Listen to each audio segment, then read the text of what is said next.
This week, we are going to be looking at international vaccine access.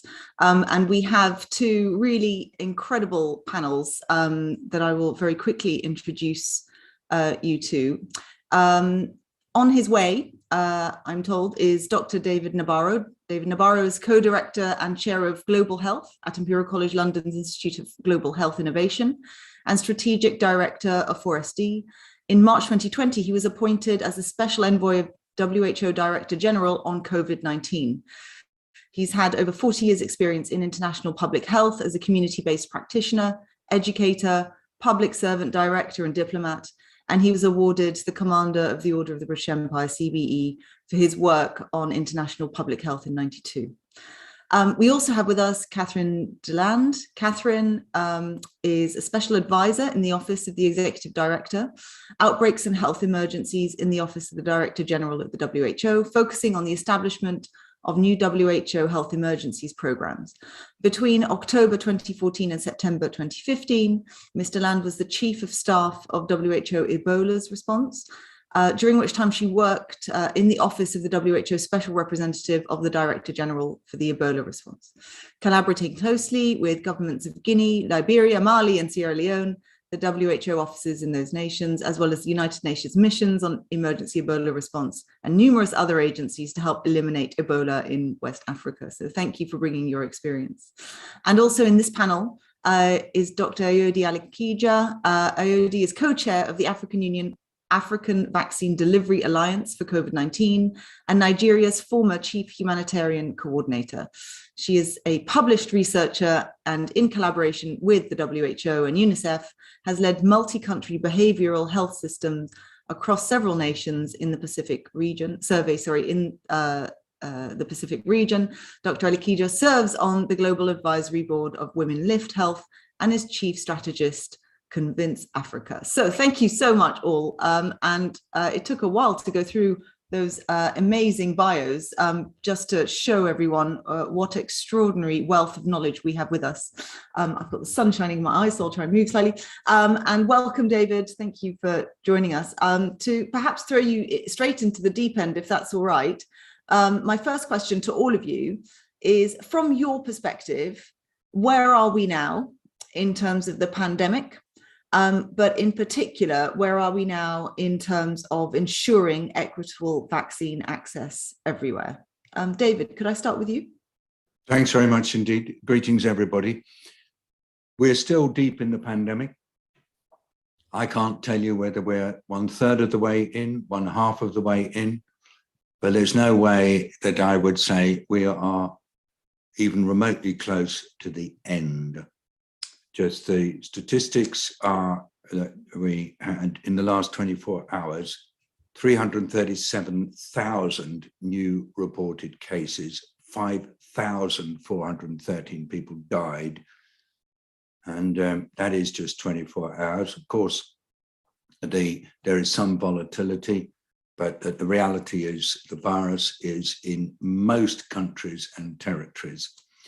Just to say that this is a disease now fundamentally of poor people and poor nations. Rich nations are being able to continue with economic and societal viability despite the disease, whereas poor nations are struggling with really badly damaged health services and also complete destruction to a whole load of sectors and quite bad damage to tourism in many cases, some aspects of which will never recover. Lastly, you can't vaccinate a population out of an active pandemic like this. It's never been done before, and it'd be really an inappropriate public health strategy to do so. Any government that says they're going to vaccinate out of this is taking a huge gamble on the lives and credibility, on the lives of people and their credibility with populations. You have to do a combination approach, which is to do everything possible to empower people to avoid being affected by the pathogen, You need services in society that will interrupt transmission. You use the vaccine to protect those people who are most at risk. But to actually be saying we're going to try to go for total population vaccination as the primary strategy to deal with this pandemic, it is extremely risky. We don't know enough about this virus to know what it might do in terms of mutating. We don't know enough about this virus to know how it will behave in a situation with quite high vaccination coverage, but chunks of the population still not vaccinated. And so we actually have big questions about the strategies being adopted by a number of countries that have gone for vaccination as their sole measure of trying to deal with it. Thank you. Thank you. Dr. Alakija?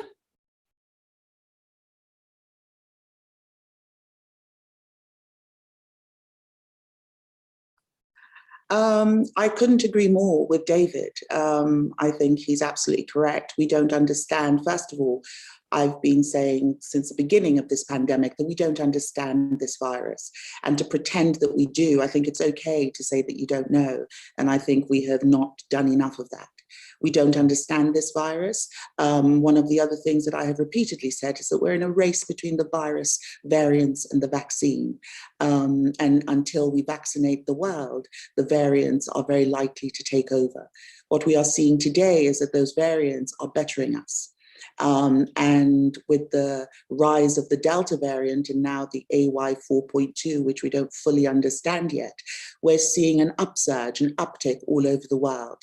As David has said, all territories, but let me speak to Africa most specifically. In Africa, we are seeing numbers that are not reflected in other parts of the world merely because of a lack of equity, because we don't have diagnostics, we don't have tests.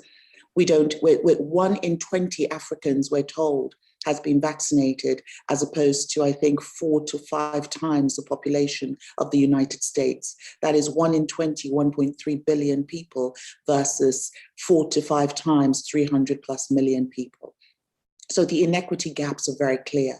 We're also not getting vaccines, but we also have very weak health systems, so we're unable to measure deaths. Since the pandemic began, it's recently been calculated that there's been 800 times the number of excess deaths in Africa, 800 times the number of excess deaths as in the US and other parts of the world. We are simply not counting. So for us, as David very rightly said, the pandemic is just beginning.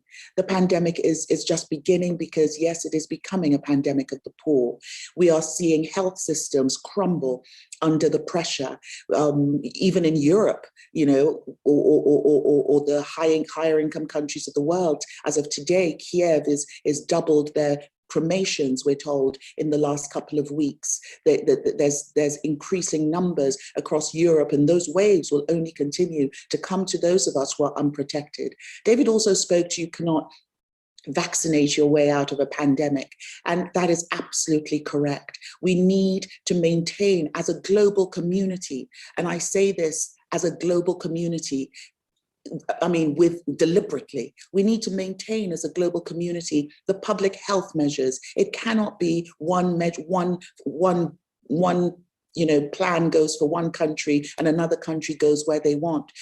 I believe it was Austria, I believe, has just gone into another lockdown with unvaccinated populations today. And yet the UK, where I was, today I'm sitting at home in Abuja, but I was in London about 10 days ago visiting my daughter, and it was just astounding to see people walking around with no masks and to see public transport and life as usual.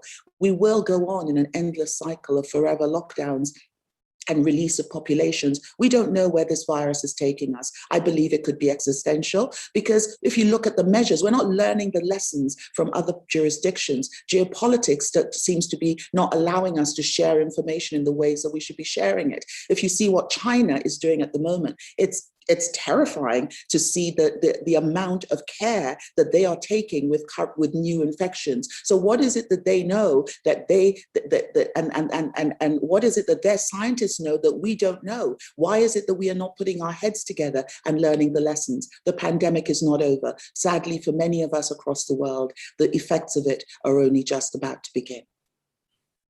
Thank you very, very much for that very stark assessment. Much appreciated. Catherine, I appreciate that your connection means that you're struggling with the video, but is there anything you'd like to add? Certainly. Thank you. I think just to say that both David and Dr. Ali, I'm going to say your name wrong. I'm sorry. Adi. Adi, thank you so much. And Adi have said everything that I would say. And maybe one last piece, which is that we've really only known this virus for 2 years. And we've known so many other viruses for so much longer. We still have so much to learn. And I would encourage everybody to remember that the solutions that we're using right now are brand new. We're still learning about them too.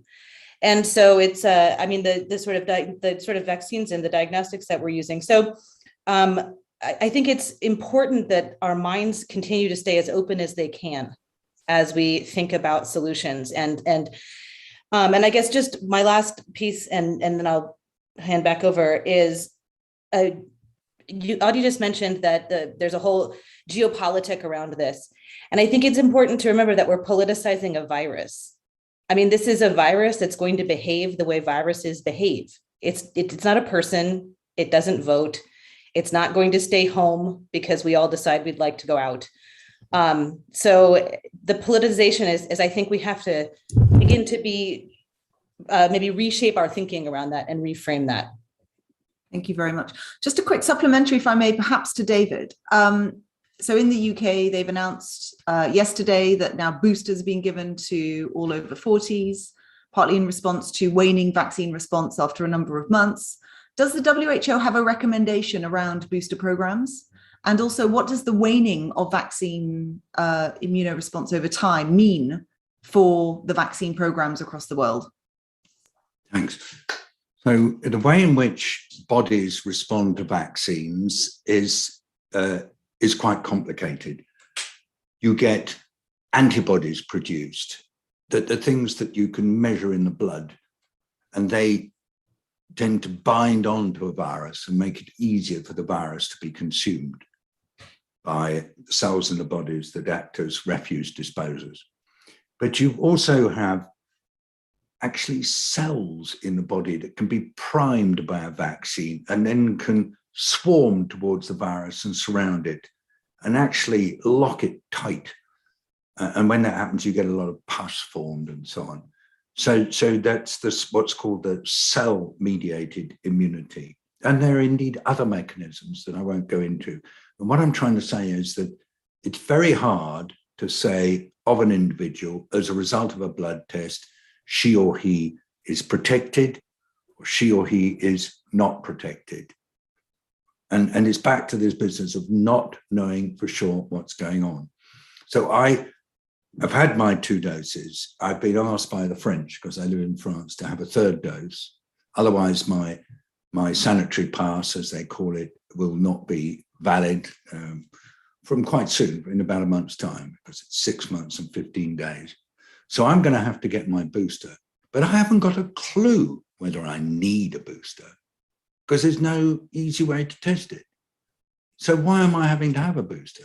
Well, the answer is because there's been various studies that have suggested that you need a booster to keep your antibody levels up. But is there WHO giving out a general direction that people should have boosters? No way. Mm-hmm. Do you know what WHO is saying? Stop the booster programs to make sure that there's enough vaccine to immunize all the health workers in the world. Make sure there's enough vaccine to immunize those who are really in danger, the older diabetics, the people with cardiovascular disease. But absolutely don't start these booster programs. We don't have the evidence. And the evidence we do have, it's come from studies that have been, actually I have to be careful what I say now. It's come from studies that have not been subject to external validation in the context of a listing of vaccines for particular use. So we're saying hold back on the boosters, just vaccinate the world. It's a world problem, needs a world solution. And we say, by the way, if a country is ordering extra vaccine for boosters. Do you know what that does? It takes supplies away from the only mechanism we have for getting vaccine to the world, called COVAX. And so why not just hold back a bit? Yeah, thank you. That's very clear. We really have to. Thank you. Yeah, we will come back to this particular theme. And a very quick supplementary to what you were saying before about it being risky to try and vaccinate our way out, which very clearly is what some countries are doing. What's your assessment of the consequences of that risk? What are those countries that are choosing to do that risking exactly? So everything is about risk. And I've told you before, I use the word gamble quite a lot for when you are in a situation where you don't fully know the risk, but you're taking action that might have really terrible consequences. What is the gamble? If you just vaccinate, but you don't worry about physical contact, you don't worry about masking, your worry is twofold. One is your population has just got so used to being able to go about life as it used to be, that getting them to get compliant with the masking and the distancing, if that becomes necessary, for example, to reduce pressure on the health service, is going to be very, very difficult. Basically, you are not maintaining the partnership with the population. People are the solution to the problem, not the problem. And you need partnership between state and people so that people understand what it is that's going on, what they're being asked to do. And if it is basically said to people, we government are going to focus on your freedom to do what you want to do, then it's really difficult. Then the government says, well, we actually ask you, please, to change the way you're behaving, or we're going to impose restrictions on you, or we're going to actually do it through quite a lot of pressure. Doing all that becomes very, very hard. So that's point one, and I've said that first. But point two is the one that we really don't know, which is whether there's going to be a variant that emerges that's capable of evading the protection that comes from the vaccine. It won't be 100% evasion, but what you'll find is that variants may come along that seem to be able to get past more easily, breakthrough. And that was the beta variant. We thought about it. And then there's now a particular modification of the Delta variant that people are worried about. It's all the time in the backs of our minds. We don't know where it's going to happen. We don't know where it's going to happen, but it's that possibility that a nasty variant will be able to break through. That's the other big gamble. Thank you very, very much. I'll now pass to Caroline Lucas. Thank you, Layla. Can I just do a very tiny follow-up with David, if that's all right? I completely agree with what you were saying about the boosters kind of distracting from the focus on the global south. But if someone were to say to you, for example, that the AstraZeneca jab has waned in its powerfulness by what is it, 44% or something, or it's only 44% effective now. Is that the bit that you were saying is not fully known, or are you saying 44% is better than zero, so get the vaccines to those people who need it more on the front line? These are just rotten difficult choices, and I'm very, very wary of commenting on actual decisions that are current, for example, in the UK or in any other jurisdiction. It's not cool for us, particularly people like myself who are envoys from the WHO, to be infiltrating ourselves into decision-making. So I'm going to try to stay generic. Firstly, we tend to say in an emergency that if a vaccine has greater than 50% efficacy, that's pretty useful. So we've always been positive about that. We also know that protective efficacy does reduce over time, particularly in older people. We would expect, therefore, that people who have been immunized either with an mRNA vaccine or with one of the others like AstraZeneca, more conventionals, are going to have waning protection. And we quite understand that in that context, there will be an anticipation by ministers that they need to be not only offering boosters, but encouraging people to take boosters, probably at annual intervals, but it could even be for certain population groups like immunocompromised people. It could be more frequent. All that makes sense. The only challenge we have is that in this current situation of vaccine shortage, if there is a hoovering up of vaccines for the boosters, that is just going to have global consequences that are really quite extreme, and everybody needs to know that. So I hope that I'm doing okay with this. I haven't just wasted 3 or 4 precious minutes of our time, Caroline Lucas, because I wanted to just make the point that we are operating in a space where we are acting blindfolded. We don't quite know what the consequences of our decisions are, but we do know that the global situation, and it needs attention. And I just want to say, and that's not about charity. It's about dealing with a global pandemic with the instruments that are available now, and doing it in a way that treats the world as one rather than treats the world as 193, if we're talking in terms of separate territory. Thank you so much. I did find that very helpful as a clarification, so I appreciate it. I wanted to come to my more general question, which maybe I might start with Aode first, if that's all right, which is if you could just tell us some more from your perspective about why you think there is such a significant vaccine gap, and why isn't it closing at the rate that we need it to? Thank you. I wanted to just add on as well, if I may, to what David just said, because I'm not a WHO special envoy, so I can weigh in heavily on that. And I think it's important that we tell it like it is. Let's speak plain English here. And the fact is, the horse has bolted as far as the vaccines, because of course the political decision has been made. There's almost a mass hysteria now. I mean, some people in some countries are getting vaccine boosters like they're taking Smarties.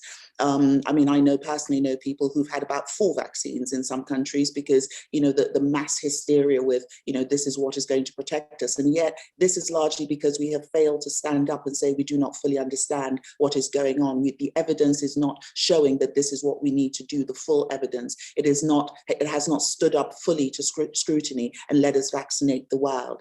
But in addition to that, I think it goes back to the geopolitics of it, and you are politicians, so I will press on that matter. It goes on to the fact that we're in an era of populism, we're in an era of nationalism, and global vaccine nationalism is what has taken over. So the reason we're not vaccinating the world is not because we don't understand that we should. Come on, it's not rocket science. It is not rocket science that if you let a bug, look, children know this, ew, germies, don't touch me, they say, ew, there's a bug, somebody sneezes and they sort of cover their faces. It's innate. But however, what also seems to be innate in the world at the moment is selfishness and greed.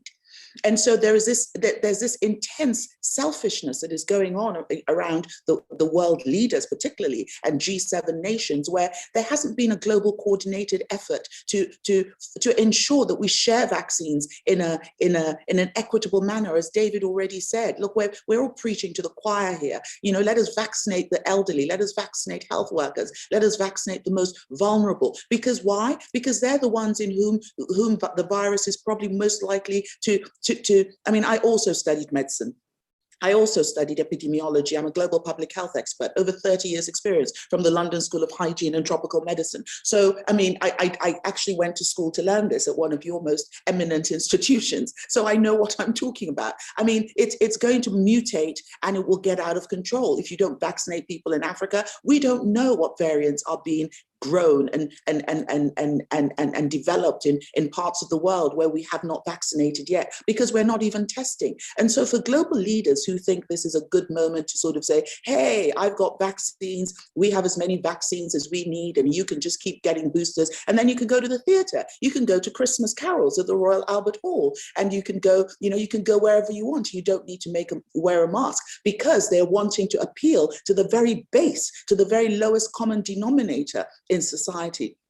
But it is a strategy that I feel is going to backfire, because when as David has said, and as Kathleen has said, when this thing, gets out of control because we have not done this basic right thing to do, then the boosters are not going to help us. So the horse has bolted because more people have been vaccinated. For instance, booster vaccines, I believe over 12 million in the UK, than the entire Nigeria, 210 million people, has vaccinated its citizens. Why are these vaccines not getting out to where they should get to? What people are beginning to say, well, there's a delay in vaccinations in countries. That is absolute, I have said before, balderdash. It is balderdash because it is not the vaccinations that are the problem. We, as Africa, have run mass immunization campaigns for decades. We have done more immunization campaigns because, unfortunately, we have the most disease and the most burden of disease in the world. So even with our weak health systems, we know how to immunize. As Chief Humanitarian Coordinator of Nigeria, in collaboration with colleagues at the WHO, a fabulous man called Jorge Castilla, about 4 years ago, we vaccinated about 1 million people against a really rapidly spreading cholera outbreak in less than 10 days.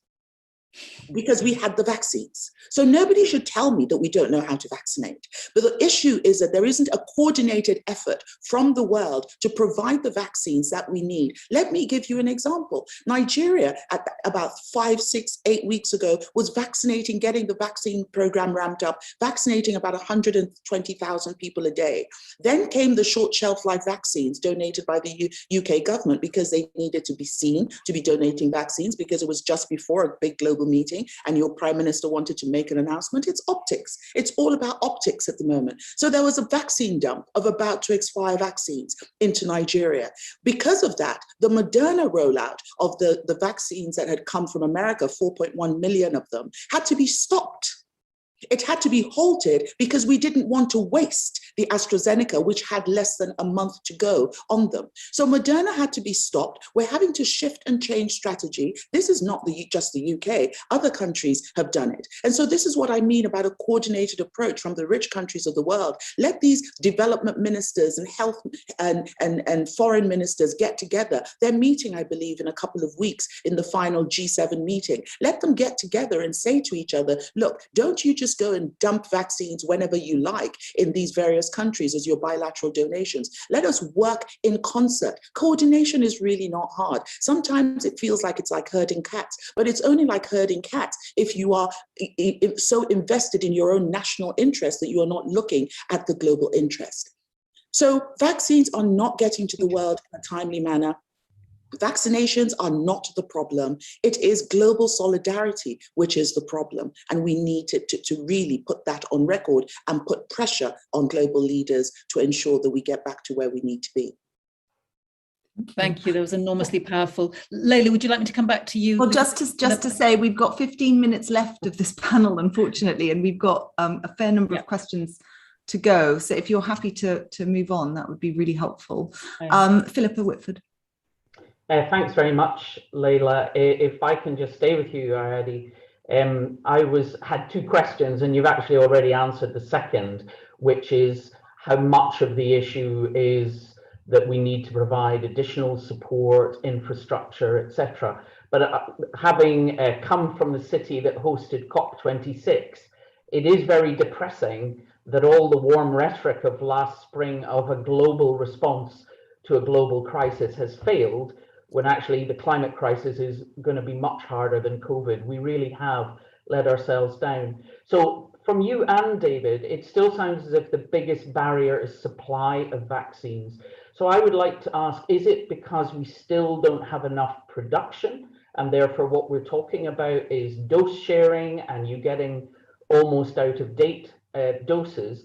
And how much difference would a TRIPS waiver, sharing intellectual property and technology make, so that we could actually increase global production, including in the global south? So if I could just stay with you first, and then I'll come to Catherine and then David.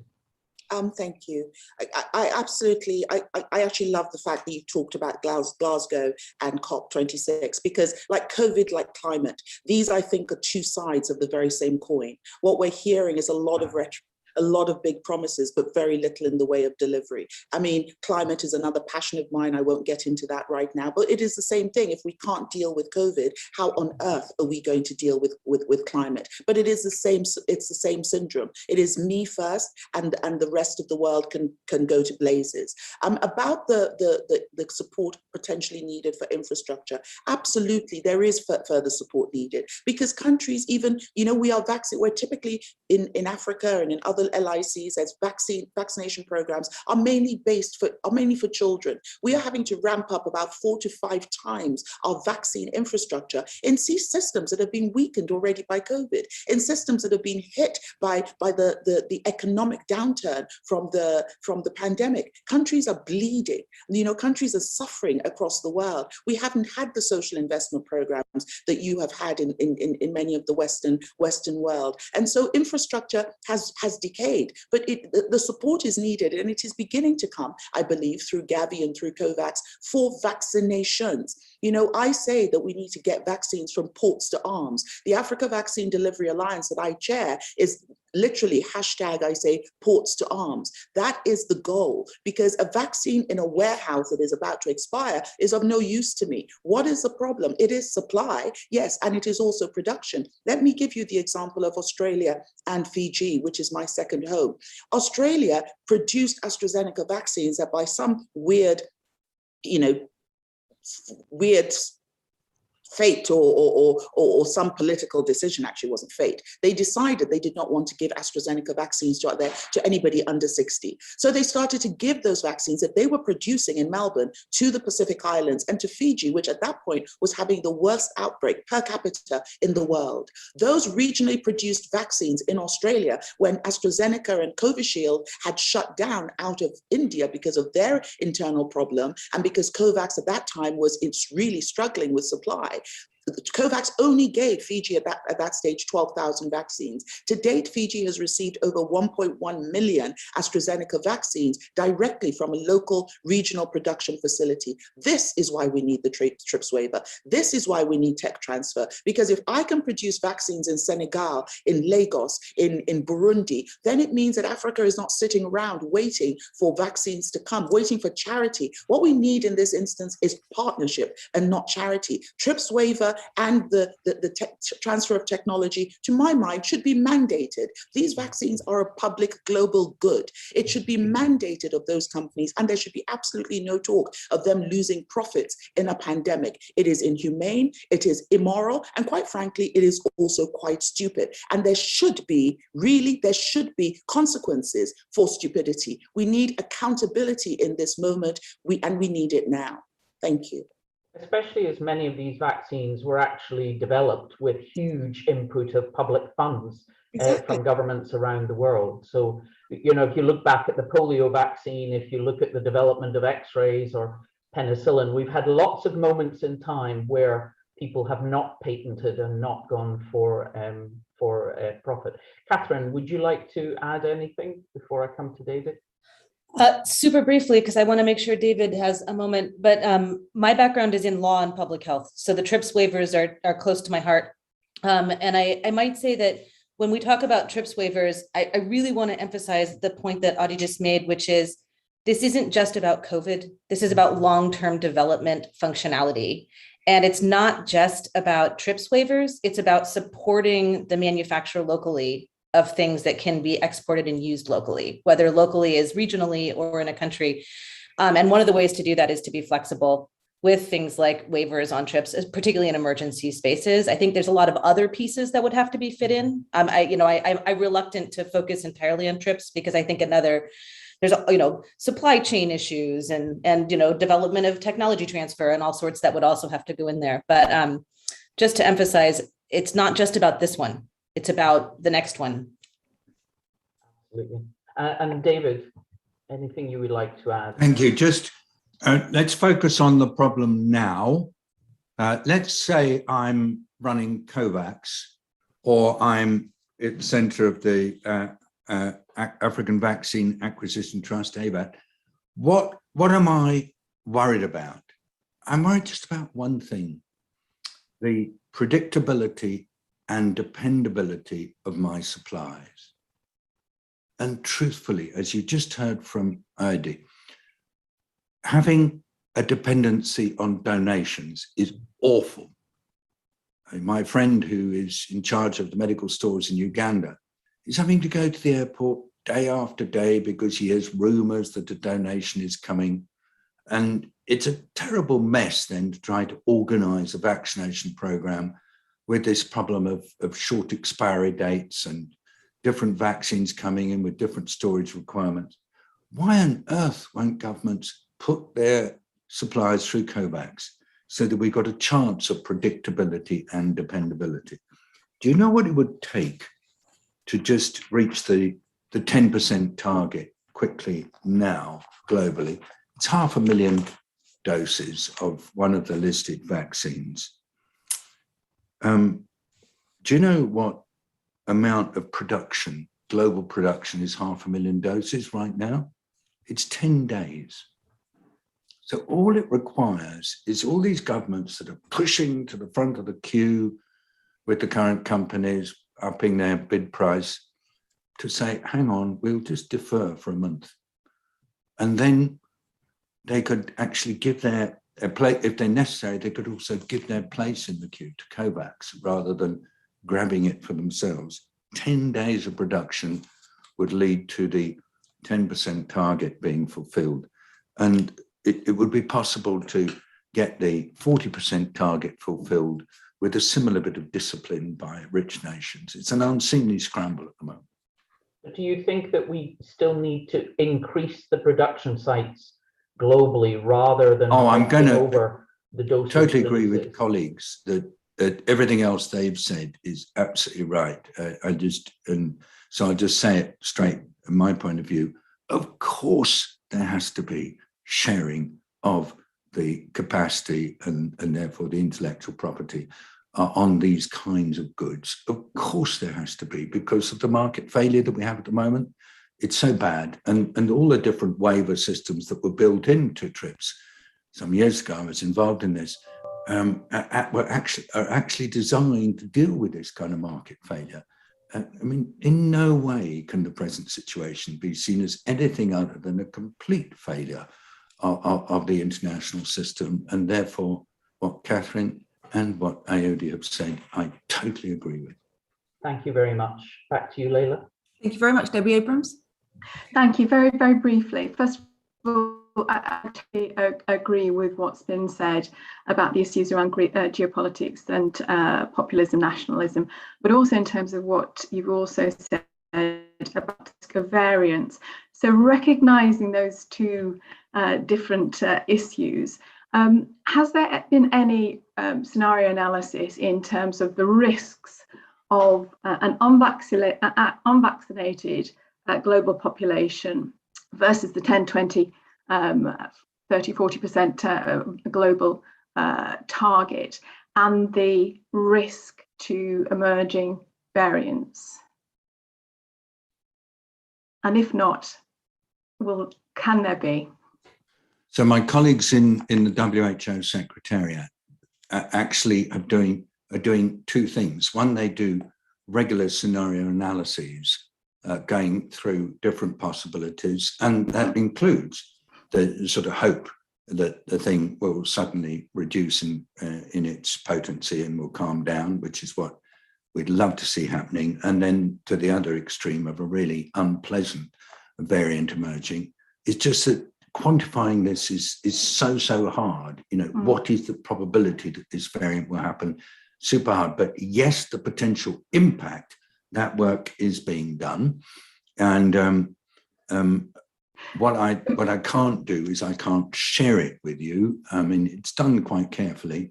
Yeah. One of the things that we have to do when modeling is be respectful of the reality that modeling is a science that is deliberately inexact. And what the model does is it gives us a scenario of what might happen, but none of us in the WHO context will ever say to you or anybody else, our model says this, therefore we recommend action A, B, C, because we know our models are inherently unsatisfactory. Absolutely. I appreciate. I'm a public health consultant myself, and I absolutely, Sorry. in terms of the in terms of the sensitivity and the confidence and so on that you have with that, but in terms of presenting the arguments and the rationale to the global leaders, I'm a little bit more positive about humankind and the innate goodness and less selfishness. But I think to get the global leaders into a position, if you do this, it serves us all.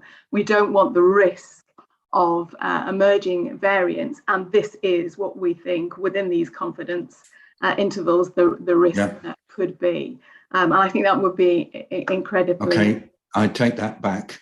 Just wanted to say, Dr. Abrahams, just one last thing on this. You know, within the WHO Secretariat, you have, in my view, some of the best people at working with risk in the world, and they've done it for decades. We know them, they're friends as well as professional colleagues. I mean, friends in the way that one is friends with other people who are in the same professional milieu. But I was discussing with some of the colleagues recently, and they said, the thing is, every country is now full of experts on risks around this virus, COVID-19. And somehow they all seem to know more than we do. And we keep asking ourselves, where did they get their secret knowledge from? I mean, that is the reality, that when you don't know something and you say to others, I really don't know, that's unsatisfactory for decision makers. What they want is people who say, I'm pretty certain you won't need another lockdown this year. What? You know, I mean, that's the kind of stuff that seems to be appearing in the UK news at the moment. We don't know how those good folk can actually make such statements in a situation where, as Adi said, we really just don't know enough about what this virus does and why it suddenly splurges and surges in the way it does. Thank you. Thank you so much. Really appreciate that. Thanks, Leila. We're in extra time now, so technically we're meant to stop. But if it's all right with panel members, if we could just steal 5 more minutes, if that's all right. Baroness Brinton. Actually, my question's been answered, Leila, so please keep going. Yeah. Oh, thank you. Thanks, and team. in fact, I think question 5 has as well. But let's, Baroness Masham, if you could ask your question, bearing in mind some of it's already been answered, but question 5. Of the vaccines being sent from the UK by the end of this year, do we know the expiry date of them? And is expiry date an issue? And have some vaccines been thrown away and never been sent to other countries? Is that true? Could we have David? So perhaps, David, if you could just talk us through this. So there is you've been very clear that if we vaccinate here, it means we are taking vaccines that could be going elsewhere. There's a separate issue around expiry dates and it being too late. My concern is that there are some who are saying, well, because of the expiry dates, we may as well just go ahead and vaccinate everyone here, and there's no point in sending them abroad. Is that a fair comment that people have been making, or is there another way of approaching this?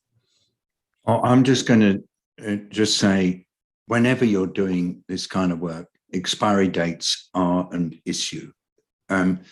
And planning to use something that is about to expire becomes more complex because you know and others know that you cannot afford to throw away, and so you have to use it, but it messes up all your logistics. So I'm going to say that poor countries everywhere have massive challenges with accommodating relatively short expiry dates. And my own view is that it is a really unfair approach to donate with short expiry dates. You donate with full expiry dates if you're going to donate at all. Otherwise, you're offering people something that is substandard, which is fundamentally disrespectful in every sense of the word. Thank you. That's very clear. So we now have just a moment to wrap up. And my question is very simple. What would you like to see the UK government do? What should we recommend to them? Can I start with Catherine? Certainly. I think for me, it would be to partner with the other countries that have right now dominated the vaccine market and increase the amount of transparency. I think David's point about respectfulness to the people who are receiving vaccines can only be emphasized if we understand that. I mean, imagine if it was in your city and somebody brought 1 million vaccines and said, distribute them tomorrow.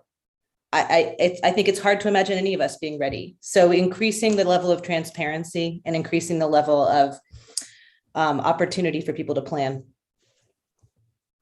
Thank you very much. Aodhi? I would say two things. First of all, because this is an all-female, except for David, we as an honorary he for she group, I would say that one thing we're also not looking at in the equity piece is we're not looking at the gender dimension of this pandemic. And even when we're talking about vaccine delivery, we're talking about vaccine rollout across countries, because the inequity that is global is also becoming inter-country inequity. And it is women who are suffering the most. And we are not looking at what has happened from a gender perspective with this pandemic. So one of the things I would like to recommend to all of you as a group, and for you, Honorable Layla, as the chair, is that we begin to put some focus on the gender dimensions of this pandemic. You know, I know we're talking about vaccines, but also girls are being pulled out of school. There's teenage pregnancy on the rise. Girls are being sold off into sex slavery because their families can no longer afford to feed them. If we don't vaccinate, the World Bank is telling us that for every month in delay of vaccinations, we will lose 13.5 billion of GDP in Africa. And that the effect of that is being felt mainly on girls and women. Girls and women are suffering through this crisis in ways that are unimaginable, both at the ground level and also at the leadership level of the pandemic, because we have lost focus on the gender aspects of it, and we have now focused in on vaccines and nationalism. So if I can just sort of zero you down, especially because of the makeup of this group, in making that recommendation to the government, that what is happening with gender in this pandemic, what is happening to girls, who is being sold off into sex slavery. And the next thing is the point that David made about respect. We need partnership, not charity. We want to be treated with respect. We don't want to have various products, today AstraZeneca, tomorrow Janssen, tomorrow Moderna, just dumped on us. And we're having to therefore change strategy, because the temperature requirements for Pfizer at -30 are totally different to the temperature requirements for AstraZeneca and for other vaccines. So the example that David gave is perfect. You know, ministers of health and health officials are spending all of their time running to airports and diverting their staff to airports because one country has suddenly woken up and they don't want to throw away vaccines and said, oh, we're going to rush and we're going to put these vaccines in Nigeria or in Ghana. It is messing up our health systems. Other diseases are also now really, and other campaigns, polio and tetanus and what have you, are also really, routine immunization is really suffering. So that it is respect, it is charity, not charity, partnership. And it is also beginning to consider that there's going to be support now needed to ramp up the vaccination campaigns for mass vaccinations in countries. We need technical support. We need political support. But most of all, we need the G7 to get their act together, to come together in a coordinated effort and to deliver vaccines so that we can vaccinate the world. Thank you.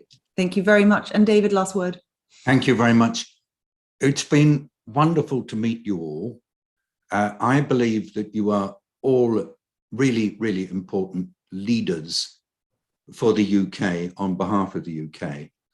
I'd like to invite all British leaders to lead for the world, but not just to lead for the world as some kind of object, but to lead for all the people of the world, and to lead in ways that respect all the people as people, which means to lead in ways that indicate that everyone matters. no matter where they were born, what their income level, or any other attribute they have. And I believe, as a British, that this may well have the greatest long-term benefit for the people of the UK, far greater than if Britain leads in ways that imply favoritism for people depending on where they were born. So that would be my request to you. And I think that you parliamentarians can do it. I have that strongly built into my own value system and I suppose my moral fabric, a belief in the power of parliamentarians to express the will of the people. And I'm sure the will of the British people is to do right for the world. Thank you. Thank you very, very much. There's nothing more I can say after that, other than thank you, all of you, for sparing your time, extra time indeed.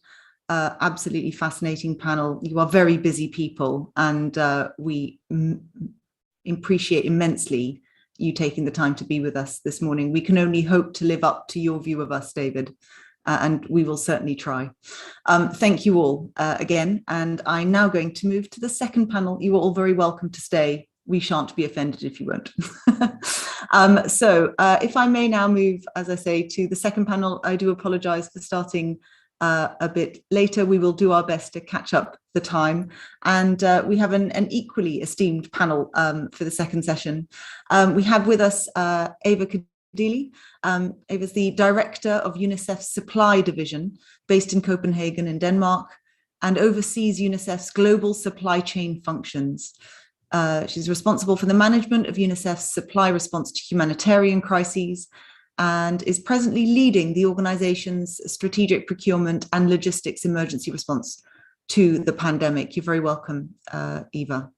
Dr. Nikaise Ndembi, please tell me if I've mispronounced anything. Dr. Ndembi is the Chief Scientific Advisor to the Africa CDC Director, and currently also the Associate Professor at the Division of Epidemiology and Prevention at the Institute of Human Virology, University of Maryland School of Medicine, Baltimore.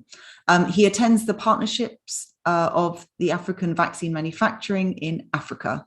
And we also have Anna Marriott. Anna is a health policy advisor for Oxfam, specializing in universal healthcare provision in low-income countries. And she's also the policy advisor to the People's Vaccine Alliance, which is a global movement of organizations, world leaders, and activists united under a common aim of campaigning for a people's vaccine for COVID-19 that is available to all. So welcome all of you.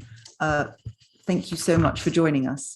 And if I can now move to, oh, sorry, forgive me, I'll start. So to Anna and Dr. Ndembi specifically, from your perspective, can you give us an overview of your organization's role in the delivery and rollout of vaccines so that we can properly understand that? Anna? Thank you, and thank you for the opportunity. So, so I would say that Oxfam is working from the grassroots to the international level in terms of the question of vaccine access and rollout at the grassroots level. You know, we have public health, a public health role in any emergency or crisis situation. And at the forefront of that is delivering information, communicating public health messaging so people can make informed decisions about whether to take on things like vaccines and accept those vaccines as being an important preventative tool. We're also listening to communities on the ground about their access issues, and particularly the refugee communities who face additional barriers in terms of equitable access to vaccines and other COVID technologies. But I would say, you know, all of that is caveated by the fact that, you know, a lot of that work is preparation work because the vaccines simply aren't there at the moment. So our most important priority right now is unblocking those barriers at the global level that are preventing vaccine supplies in developing countries. And we do that through our global vaccine, People's Vaccine Alliance, advocating at national level wherever we're present, but also international organizations like the World Bank, like the WTO, like the World Health Organization, and the COVAX scheme itself. Thank you very much. Dr. Ndembi, who may have dropped off. No, hello. Actually, I'm on the call. Thanks so much. First, I'm delighted to be on this call from the Africa CDC, the African Union Commission. Yes, we do play a critical role on the vaccine delivery, specifically COVID-19 at this critical moment, acute phase of our pandemic. So we have a continental strategy where we are all putting in our best to ensure that, one, we undertake clinical trials on the continent for all those vaccines that are currently being rolled out. At least we have some clinical trial sites across the continent, about 50 that are actually being undertaking clinical trials. That's one. Then the second, which is the second pillar of our COVID-19 vaccine strategy, is around acquisition. So acquisitions of vaccines. We have established what we call the African Vaccine Acquisition Task Team, which will deal with vaccine manufacturers and ensure that we secure vaccines for the continent. We've secured over 400 million doses of the J&J single-dose vaccines. We're in negotiation for 180 million doses of the Moderna vaccines. We're also working with our partners with China to ensure we have additional vaccines to cover the 1.3 billion doses that will be required to vaccinate our continent. So underneath that, we're also looking at sustainable way of getting vaccines for the continent. Currently, only 1% of the vaccines are currently produced on the continent. We are now strengthening capacity to be able to produce at least 60% by 2040. We've established what we call the partnerships for African vaccine manufacturing. And the last but not the least, around the delivery, we're involved in the delivery for the 55 AU member states, increasing uptake through different studies to ensure that we unpack vaccine hesitancy at the continental level and increase absorptive capacity. We also been able to untangle some of the challenges or barriers around access to the vaccine by establishing what we call the African Regulatory Task Force, and we've been able to issue emergency use authorization. Now that the African Medicine Agency has come to force, I think we're working closely to ensure that vaccine produced on the continent, we get emergency use authorization and we get our own autonomy to decide on the vaccine to be used on the continent. Thanks, and over to you, Chair. Thank you very, very much. Eva, if I may ask, from your perspective, can you give us a sort of where are we now in terms of ensuring equitable vaccine access? Thank you so much for having me here, and I'm happy to be back. Actually, I've been here before in this similar session, so really great. So we are, I would say, we are progressing with this accelerated speed. We are not progressing as we wish to have progressed. So where we are today, with regards to the access, as of 15th of November, we have shipped more than 486 million doses to 144 countries, this via the COVAX. And as we also heard as well, Dr. Nkazi, we have also been supporting through the leadership of Africa CDC and AVAD and African Union, also the shipment of AVAD doses to countries across Africa. So this is really, in terms of COVAX, we have received out of 475 million, 161 has been donations. So you can see a lot of reliance happening on donations. And if you recall on the first call we have had, we started with really minimum, let's say, the deliveries of doses as of end of February, which was around 20 million doses of vaccines flowing to countries. But in September and only October alone, we have shipped more than 110 million doses. So you can see the trend from 20 million in a month to 110 million in a month. And we are planning to really deliver to countries a large number of vaccines, hopefully by the end of this year. So we're looking at an accumulated number of between 800 million to 1 billion doses of vaccines. So we are focusing the discussion here on vaccines, but this is not only vaccines alone. As you know, we will not be able to administer any vaccination if we don't have syringes, and if we don't have also cold chain. So a lot of the efforts have been made also to deliver more than 600 million syringes, and also cold chain, ultra cold chain equipments as well in different areas of not just national level, but also district and sub-nation level. I will stop here because I'm sure you'll have a lot of questions. Thank you very much. Yes, we do indeed. Caroline Lucas. Thank you very much, Leila.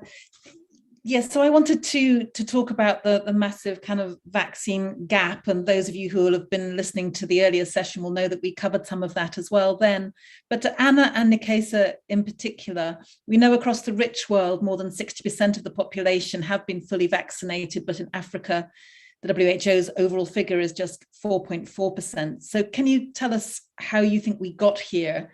Give us an overview of the situation right now, and I'd be interested as well if you might say where you think the campaign for a waiver fits in all of that as well. And maybe I could come to Anna first. Thank you, Caroline. And I'm sure Dr. Nikesa is better placed to discuss the status in Africa right now. I can say from our perspective and from our colleagues in various African countries, the situation is dire. Many African countries facing another wave of the virus. And as we did hear from the previous panel, you know, a huge issue of underreporting of deaths from COVID, which, you know, is really underestimating to the world the devastating impact across the continent. And I think if we look at low-income countries as a whole, shockingly, less than 1% of the total vaccine supply has been delivered to those poorest countries, many of which are in Africa. I think, you know, in terms of the question of how we've got here, the bigger picture is that pharmaceutical corporations have deprioritized developing countries, including the continent of Africa. They've deprioritized schemes like COVAX, and, you know, have deprioritized the incredibly well organized effort on the part of the African Union to purchase vaccines as well. And we know that's because rich countries have pushed themselves to the front of the vaccine queue by willingly paying higher than necessary prices. And for example, the UK government is now paying one of the highest reported prices for the Pfizer vaccine. We estimate at around 25 times the estimated cost of producing that vaccine. The rich countries have brought up the overwhelming majority of the supplies and are continuing to push their way to the front of the queue by now purchasing booster vaccines in front of COVAX and the African Union, again, paying higher prices every time. You know, we've seen evidence of increasing prices from these pharmaceutical corporations, despite economies of scale. You know, the rules of economies of scale would suggest these prices should be going down at this point. So COVAX is undersupplied and is struggling to compete, and it's downgrading. It has already downgraded. It's already, we would say, inadequate targets of vaccinating the countries beneficiaries of the COVAX scheme. And really here, the reason is that pharmaceutical companies have been given complete free rein to privatize what were heavily and in some cases almost entirely public funded life-saving tools with no conditions by governments. They are doing what pharma companies do, ruthlessly prioritizing profit maximization. They're not motivated by ending the pandemic as quickly as possible. They're not motivated by making sure that everybody has access. That's why governments have to intervene. And to speak to your question about the waiver, that is exactly the intervention we need governments to be making. We need to change the rules here, break those pharmaceutical monopolies, lift the intellectual property restrictions that are preventing other willing manufacturers from making these vaccines, and ensure that we have manufacturing of these vaccines on the African continent, but also across Asia and Latin America, so that developing countries have their own assured supply and are no longer reliant on what has been an inadequate gestures of charity to date. Thank you. That's such a powerful answer. Dr. Ndembe, I'd love to hear from you with your very direct experience, please. No, excellent. Is it possible to turn on your video? I think we're having challenges with internet connectivity in Addis, for those that are aware of the political situation. So understood, no problem. I'm trying my best to keep that up so that I can attend to this very important meeting. So if you allow me, Madam Chair, so I think Anna really provided the line of sight here. Very important. She said it really, that thing. It's quite clear we need to stop that pharmaceutical monopoly and then reliance. I think I've mentioned that in my previous interventions, that only 1% of the vaccines are currently being produced on the continent. Right? The vaccine really are us really reliant. I think that's not sustainable for global security. So let me unpack a little bit. I mentioned we have a strategy, and this is the time really, Africa as a continent, we came really very organized, not fragmented. And I gave you a very simple example of the African Vaccine Acquisition Tax Team. We mobilized $2 billion to get vaccine for the continent, because we know this is a time where we have to learn, and we learn the hard way. Even from the logistics, getting the commodity for diagnostics, we're really reliant. And then now we felt we need to find a mechanism to be able to respond for the 1.3 billion people that will care on the continent. So let me give you figures in terms of coverage and expected projections. So if you look at it, if you really want to reach the so-called herd immunity, which is quite challenging with the spread of new variants, an unpredictable situation in which we are, we targeted that we get our projection clear with all assumptions. About 26% of the vaccines will have been expected through the COVAX facility, which represents about 350 million individuals fully vaccinated on the continent. So the Harvard mechanism, we actually targeted at least being close to 31% of our own production in terms of our own acquisition, in terms of ensuring that about 400 million individuals are fully vaccinated.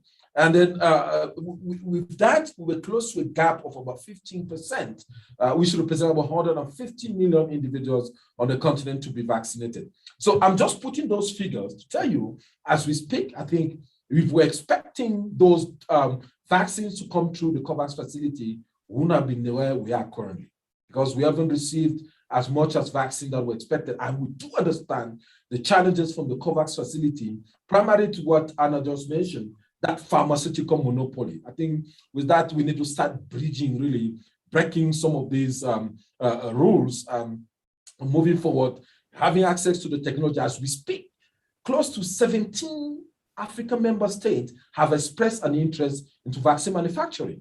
And currently, as we speak, at least 4 are doing fill and finish. We just started within within this pandemic. I think if we had access to technology, R&D, IP, tech transfer, I think we'll have been far from now, and we've been able to be independent to respond to this current pandemic. So before I close, I'm just going to give you a picture. As we speak, we have 55 member states on the continent, and then very few, only 6 member states are vaccinated close to 20% of their population. I say 6 member states out of 55. And at least when we draw it down, looking between those that are vaccinated 5 to 20%, only 15 member states. And more worrisome, I think, and a part of this inequity, global inequity, less than 5% vaccinated, 34 member states. Close to 60% of the member states have vaccinated less than 5% of the population. It's unacceptable in this global architecture. And we say that, and we're going to continue saying that. I think we need to start breaking those rules to ensure that we decolonize public health. Over to you, Madam Chair. Thank you very much. I will go back to the chair because I know, Eva, that I think Sal is coming to you next with the next question. So I apologise, but from time perspective, I think we should probably move on. But thank you. No, thank you very much, Baroness Brinton. Thank you very much. Yes, my question is for you, Eva. You mentioned when you talked earlier about the barriers to vaccine delivery, not just being vaccine, but also syringes and cold store as well. So what do you think are the biggest barriers? And is it just vaccines or other things? And what role do pharma companies play in all of this? And other supply chains, so syringe manufacturers, etc. Yeah. Thank you so much. Thank you so much for the question. So let me start with the biggest barrier. Absolutely, I cannot agree more with Anna and Dr. Ndembi. Actually, the supply of vaccine has been probably one of the biggest barrier, the availability of supply. And this is from the perspective we heard from Anna and Dr. Ndembi, that this is from the manufacturing perspective, but also the fact that overall, a majority of the available supplies was already purchased from high-income countries, which were already ahead of the queue. And so the equal distribution, let's say, with the equity agenda was not there. That is number one. Second, as high-income countries started to seek higher coverage rates, also created a big gap for low-income countries and low-middle-income countries to have access. Third is the fact that definitely the prioritization from the manufacturers, as we earlier mentioned, and the fact that there is no local production in Africa or other regions actually around the world. And for that, I really would like to applaud the leadership from the African Union and AVAT and Africa CDC for taking forward this agenda, which is absolutely critical for diversification of production of vaccines in different markets, and more so also in African markets, which is one of the largest when it comes to the needs for low-income countries and low and middle-income countries. Third, we have seen a lot of export barriers. We've seen delays. One of the things that hit COVAX, despite the fact that COVAX had 3 billion doses in contracts secured, they were not able to unlock this because of the barrier from export. And we also saw the India, for example, was hit by the COVID, and that case actually that had a major impact on the availability of vaccines to be delivered. And this continues to be the case also in some delays, as I mentioned earlier, on the syringes and so on, but they are being unlocked as we speak. But other delays, of course, regulatory. So really thankful to Africa CDC that is taking leadership in supporting the countries for that. Visibility, huge challenge, which continues to be today, including with doses on visibility of readiness of vaccines. How can we and how can countries be ready to roll out and to scale vaccination if the visibility of readiness and of vaccines from manufacturers is very, very limited? That creates a huge bottleneck also with regards to the syringes, bottlenecks with regards to cold chain storage capacity and so on. So it really has a big impact on the increase of coverages across the continent. So we also have vaccine hesitancy as a barrier, of course. A lot of work is taking place with social listening, with community engagements, as Anna also mentioned earlier. So there are several aspects, but also in terms of absorption capacity, because we have to think of the system as a whole. We have to think of the health system, health workers, the need for stepping up also on support with regards to having more health workers capacity, because we also have routine immunization. It's not just COVID as well, but these are, the need for system to be supported overall with funding on an overall health system strengthening, so that we have health workers ready to scale up the vaccines. And we're seeing now more and more vaccines are being available from donations, but still the challenges remain. Visibility, the expiry date is a major challenge. Lots of vaccines that are being given are very short expiry date. I mean, it's really very difficult for countries to scale up and use vaccines in a window of less than 1 month. This is really not the right thing to do. So we've been calling upon that donations also should come with syringes together and should come also with an expiry date that is reasonable so that countries can plan, because unavailability of supplies and not having that visibility has also an impact on vaccine hesitancy and acceptance from the communities who actually don't understand what is happening. Sometimes we don't have vaccines, and when we have vaccines, they come at big volumes with short shelf life. So there is also an issue of trust, if I can say, if we don't get this all together right. Thank you. Thank you very much. Leila, back to you. No, thank you very much. Baroness Masham. It's really to Eva. Is the 100 million doses the UK government has committed enough? What other countries are doing better? Thank you so much for the question. So first of all, let me say that we are very thankful to the donors and governments for supporting us and for giving donations. Again, we would like, as also Dr. Nikkei said, that we would like for sustainability, more efforts be put on local production, and that's the future.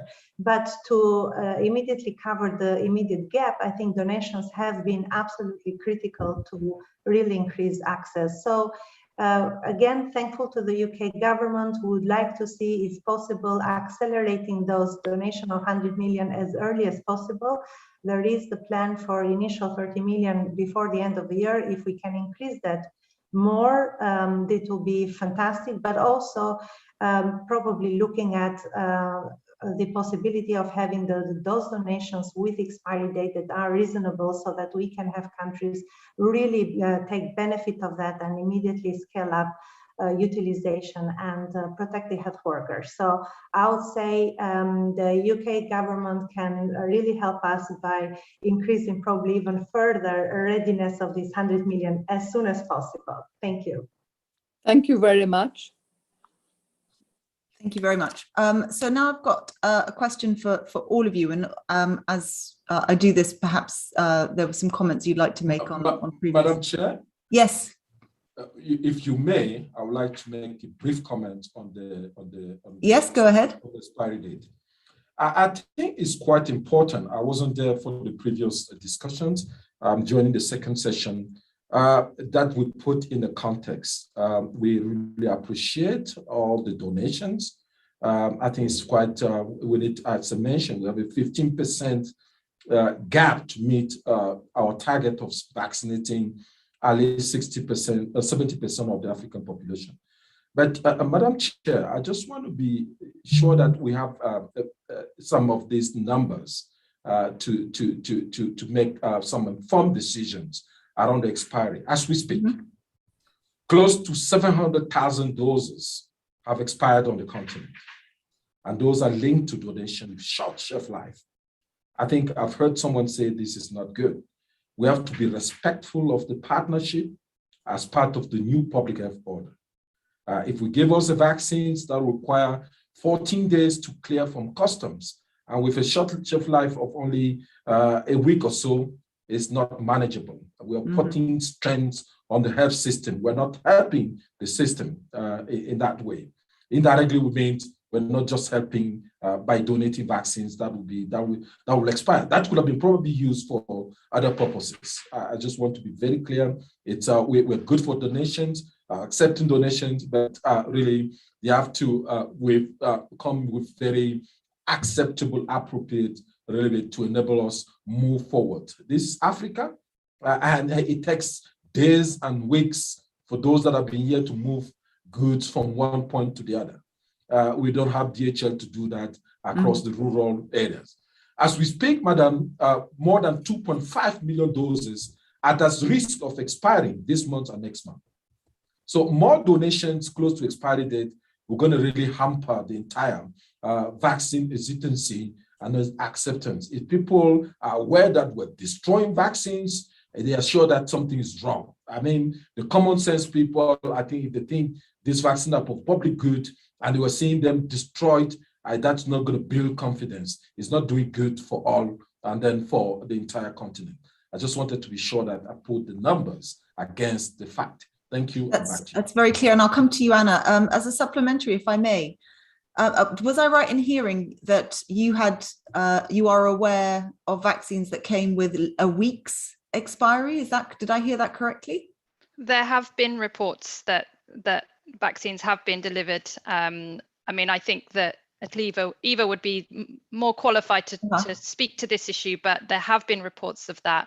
And I agree with Dr. Ndembe's points there. Can I just add, I don't know whether you're aware, but bring your attention to an article in The Independent yesterday that reported 600,000 doses of AstraZeneca have been destroyed in the UK because they approached the expiry date and couldn't be reallocated.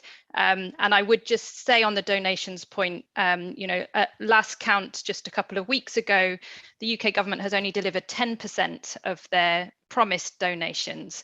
So an already inadequate commitment for redistribution.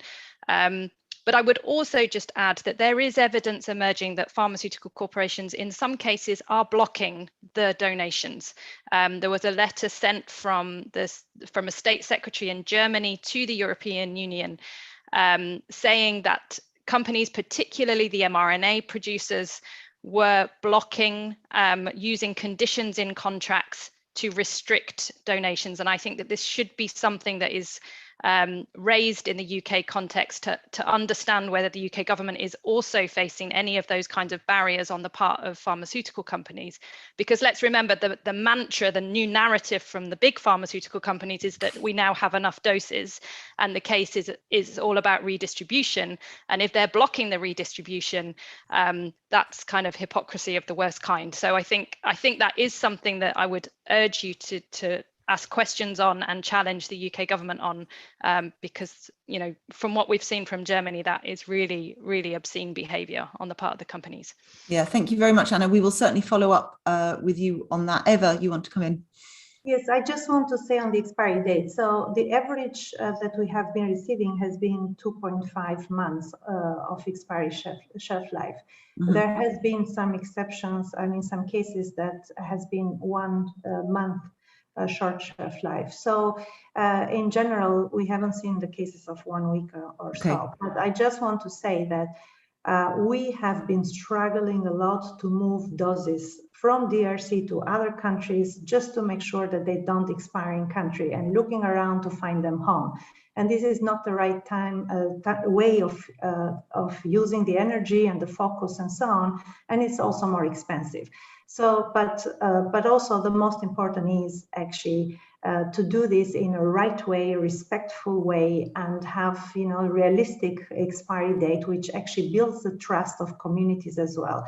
And the last, I would say that it will be also very important on our call that if we get the donations, they come also along with syringes. I think this is a very important call, because governments have the same way that they have blocked for the vaccines, they have also secured syringes. So important to get this bundled together. Thank you. Yeah, thank you very much. That's very clear. I have a quick follow-up for you, Eva, as well. If a country sends you vaccines or sends COVAX vaccines and then it's redistributed, then they expire. Do those vaccines sent still count towards the pledges that they've made, as far as you're aware? Perhaps Anna seems to know, perhaps, or have a comment on that. Maybe Anna can come in. I think this is a really pressing issue as well. I don't know how they're going to count towards the pledges, but there is a very live discussion going on at the OECD DAC, where the rules are set for how overseas development assistance works in respect to the donated doses. And there is a proposal on the table that doses are charged to the aid budget of over $6 a dose. Now, if these doses, we reject that proposal because it's far too high for doses that were originally bought by rich country governments to serve their own needs, and have actually undermined the vaccine efforts in developing countries. So we shouldn't be rewarded for that now. But but there are currently no proposals to put conditions on those donations being counted as ODA. So we could be in a situation where millions of doses are dumped near expiry dates, can't be used, yet are still counted towards the aid budget. And we all know what's going on with 0.7 at the moment. If we divert more ODA to wasted doses, we're going to see less ODA for things like strengthening the health system. So that has not been approved yet, but it's in the mix. And again, it's a point that I would urge you to raise, that these doses should not be counted in this way, should not be counted at that price, should be much less than that, if at all, and that there should be strict conditions on these only being counted if they're actually being used. Thank you, Eva. Yes, if I can say that actually those donations, regardless of expiry date or price, should not be counted on the ODA altogether. Countries have been hit by COVID. Governments are struggling to make choices. Their budgets are really stretched, and they are doing their best to really accelerate the coverage in their countries, looking at the expansion of production, local production, and so on.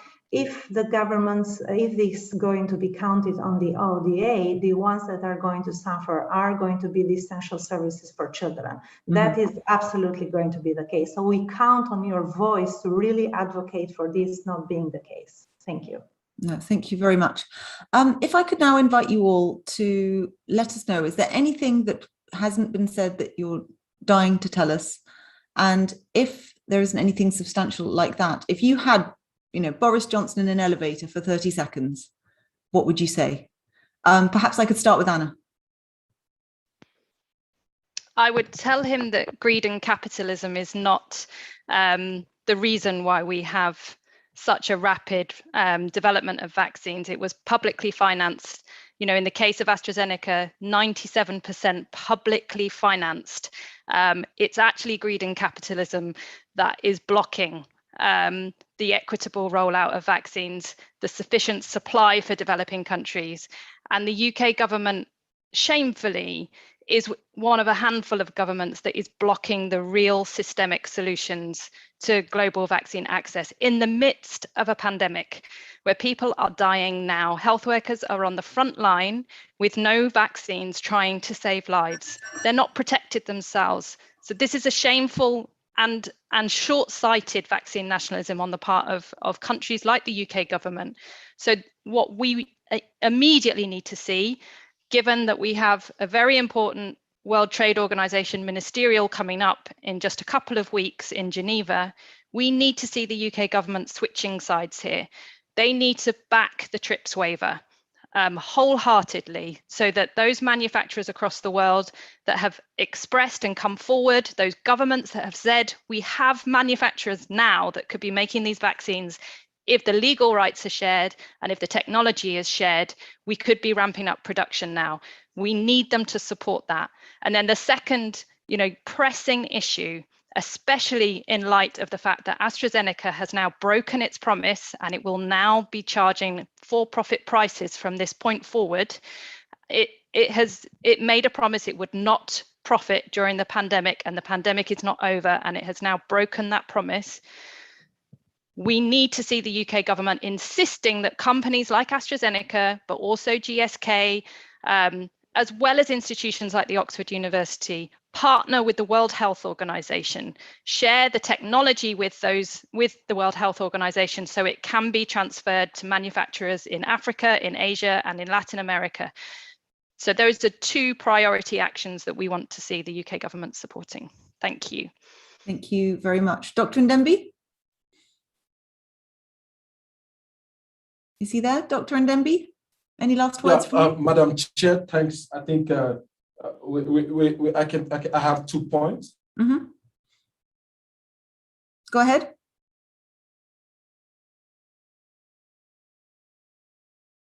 I think we may have lost him. Oh, hello, you're back. Go ahead. Yeah, please thanks. make your 2 That's points. what I'm saying. My internet connectivity. No problem. Can you hear me? Can you hear me now? Yes, we can. Yeah, yeah, two things. I'm going to start from where Anna left. Very important. As we've said, over 17 EU member states have expressed an interest for vaccine manufacturing. And I think it's time now for that TRIPS waiver, at least for the UK government, to back up that TRIPS waiver. It's very important. As we speak, there's a tech transfer training hubs in South Africa, but we're having challenges getting access to the technology and that transfer. It's very critical. And that's going to be instrumental in getting access to some of these vaccines in the near future, as well as building a resilient system. I think we all know that no one is safe until everyone is, and it's going to be quite critical. If we have a pathogen X now is covered, could be a pathogen X that's going to be on lockdown for another 12 months. So it's time now to have a global really response to pandemic rather than having a very localized or regional approaches. Thanks, and back to you, Madam Chair. Well, thank you very much. And Eva, any last words from you? Thank you. I would ask if we'd have the Prime Minister in the room that if he can help us to galvanize all the support that is needed to really have a good visibility from all manufacturers and governments that are giving donations, at least with 2 months visibility, so that we can work with countries and prepare for scale up. We can't just accept countries, expect them to really receive millions, from 1 to 2 million now to 50 million doses within a month. And then secondly, really his leadership and support to continue supporting the health system strengthening. We need to prepare systems being resilient for the future. This is not going to be the last pandemic. Let's not forget, we are all together. We'll remember the days that I think we have to capitalize on today to strengthen this system for future. Thank you. Thank you very much. Well, thank you everybody for your incredibly powerful and information-rich answers. There's a lot there for us to consider and take away. And absolutely, we'll be following up with some of you individually to flesh out some of the points that you've raised. Thank you very much, all of you. Thank you very much, all parliamentarians, for taking part. Thank you, everyone at home who's been watching and following along. And we'll be back in a couple of weeks. Thank you again. Take care and stay safe. Bye-bye. Thank you.